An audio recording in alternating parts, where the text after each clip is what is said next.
房東稅殺到，定係有人搞震呢？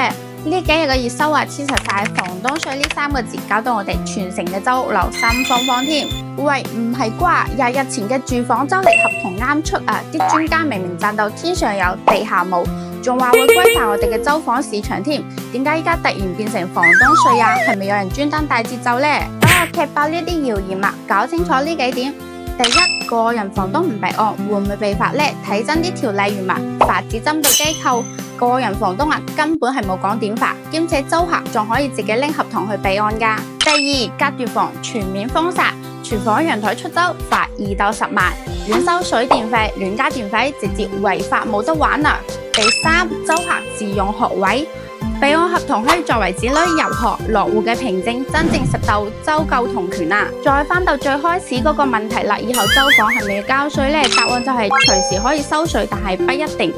備案歸備案，交稅歸交稅嘅房東稅根本就唔係啲咩新嘢啦。個稅 APP 早就有財產周嚟過啦，只不過依家現金交易冇手尾，10幾年嚟都冇人報啊。咁房東稅點樣收呢？住宅月租少於等於10萬免增值稅，但硬食房產稅2個點，再加個稅0.5到10個點，月租5000啦，要年繳1500到4800。非住宅比如公寓、商鋪，同樣5000蚊月租，要年交15760蚊稅。詳細可以睇呢張圖。依家社保強制搞，連炒港股、美股嘅都要收補稅單，擺明係要填窿啦。咁房東稅幾時收啊？邊個都講唔清楚。關鍵係羊毛出喺邊個身上呢？你點睇？關注我，了解更多房產知識，快啲關注我啦！